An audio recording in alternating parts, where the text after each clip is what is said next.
Hey, what's up? Today I'm going to be giving a film review for Star Trek Beyond. Now, this is the third film in the rebooted Star Trek film franchise. Now, so far I have been enjoying them. 'Cause I know I enjoy like the rebooted Star Trek. Then I know they had the second one, Star Trek Into the Darkness. Now, I thought both of those were pretty good. So this third Star Trek Beyond, I was kind of suspecting that I probably would enjoy it again. It turns out I did, but I've always been like a big Star Trek fan anyway. Because I prefer like the original and the Next Generation, but the Next Generation was actually my favorite. Like Star Trek. I didn't really get into like say like Deep Space Nine or Voyager and I think what was the other one was Enterprise. I think that was like the prequel to the whole series. I didn't get into those. But I thought Next Generation was like the best of them. That was my favorite one. But yeah, like this rebooted like series that they're doing now, I'm really enjoying these pretty much. Well, this film is it deals with like Captain Kirk and company. They're like 3 years into their their 5 year mission. Where they have to explore space for like 5 years. They're 3 years in. And they come across like this alien. I forget what her name was. I think it was Kalara. Is her name. And she claims that her ship is like stranded in like on this planet like in a nebula. So like Captain Kirk and company, like Sulu, like I mean not Sulu, but like Spock and McCoy and all that, so on, Uhura and all that, Chekhov, they all go on a mission to help save her, like her ship or whatever. But it turns out that once they get to the nebula where her ship is supposedly at on this planet, they come under attack by these group of aliens. And I don't know if these aliens, I'm not too sure if they're actually a part of the Star Trek universe or are they new or whatever. But they're led by this alien known as Crawl, who's played by Idris Elba. So they come and destroy like the ship and everything. And I was surprised at what happened to the Enterprise. But it turns out that he's Crawl, like himself, the villain of the film. He's actually after this artifact that Captain Kirk has, that Kirk had attained at kind of the beginning of the film. Because it was like this like little opening sequence where Kirk was doing like these like small aliens trying to attack him and stuff over this artifact that he had found. But it turns out that this artifact that he had, that opens the film, that's the artifact that Crawl is actually after. It's like a connection to him and this artifact.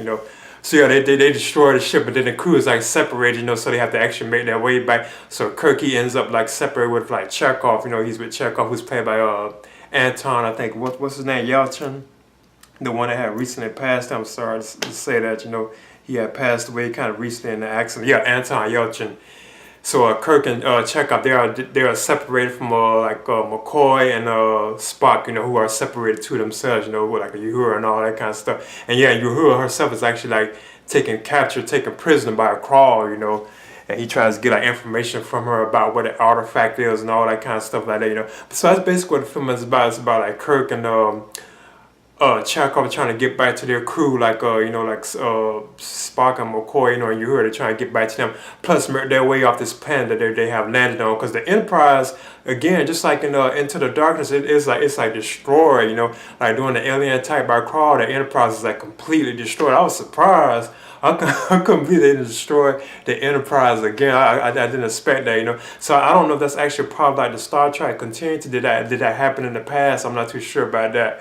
But yeah, the Enterprise is actually destroyed again, like these swarms of like aliens, thing like projectiles that fly through it tears like the ship completely apart. So only like the saucer part, like remains, and it crashes on the planet.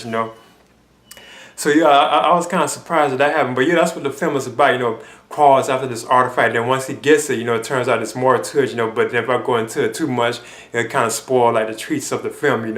But yeah, like it turns out that Kirk and them, they have to use this ship that actually crash landed on this planet where they landed at, known as I forgot the name of it is, but the ship that crash landed at was actually one of like a Federation Starfleet ship, from like Starfleet, and it was known as, I think, the USS Franklin. It turns out that Crawl was actually he was actually the captain of that ship when they crashed landed on that planet, and they thought he had went missing and stuff like that. But somehow like something happened to him while he was on the planet, and he had merged with like alien like mixed up with the aliens or something like that. It's kind of complicated, but it kind of spoils the film by I go into it too much. So it turns out in the end that Crawl wants to actually seek revenge against like the Federation. He wants to destroy them. So that's basically what the film was going on with the film.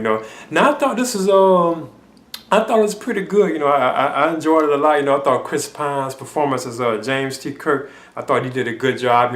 I thought like Carl Urban as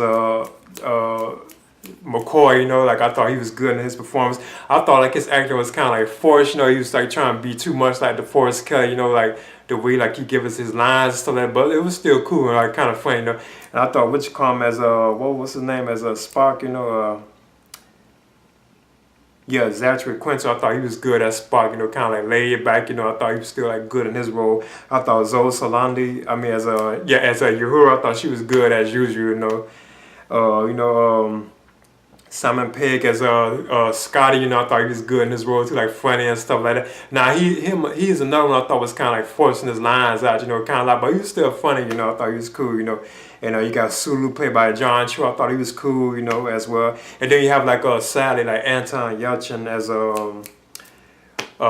Chekhov. I thought he was cool in this role, and I know this is one of his final performances because you know he passed away kind of recently here, like in like an accident, you know. So I thought his performance was good, you know, and it was good like in the other ones too as well. And I thought Idris Elba as a Carl, I thought he was pretty good in this role too. And it was kind of surprising, you know, the way his role turned out to be. I didn't think it would be like it was, you know. It's kind of good, you know, that they did it that way. But I don't want to spoil it, 'cause I don't want to go into too much or whatever, you know. But I thought like the look of the film was like cool too as well. I thought it was awesome, like the visual effects, you know, that they had in it. I thought were like cool, you know. The action sequences were exciting, especially like the space battles and stuff like that. I thought were like fun and cool. Even when they're on foot, you know, the phasers and stuff like that. I thought that stuff was like awesome, you know. And at times like the film it kind of like dragged a lot, you know, and everything. But I thought the pacing of it was still like, it was still good. I would recommend it, especially for like Star Trek fans. And I thought the way like Chris Pine was doing like his James T. Kirk, I could tell how he actually becoming more and more kind of like the William Shatner Kirk that we know. You know, he really does seem like a younger version of that Kirk, you know, that William Shatner played, you know. Now in the end, this film this time it was directed by you have Justin Lin. He directed, and I know he's known for directing a couple of Fast and Furious films. He actually directed this one, so he stepped in for J.J. Abrams, who had directed, I think, who directed the previous two, if I'm not mistaken. You know, and I thought the look of the film was cool and like and exciting. I thought he did a good job with it. You know. But yeah, in the end, I think I'm gonna be giving Star Trek Beyond. I thought this was good, you know. I recommend it for fans of the Star Trek, you know, or just like science fiction fans in general, you know. And I'm definitely looking forward. I know they already announced like the fourth one, and I know Chris Hemsworth supposed to return as Captain Kirk father. And I wonder how they're gonna display that because he actually died in the first one. Remember, like when it came on, like the first Star Trek, like when they rebooted, you know. He actually died, like, you know, on that ship or whatever. So I wonder how they're gonna bring him back and fit him into like the world, you know. That should be kind of interesting. But I'm definitely looking forward to that. So this will be my review for Star Trek Beyond. I'm giving this a B. Like I said, I thought this was a fun film. You know, it was exciting. I thought it was like visually, it was like cool. You know, and awesome. You know, I thought the performances were cool and like great. You know, and like funny too at times too. So yeah, I'm giving Star Trek Beyond. I'm aiming at giving this a B, and this is my review.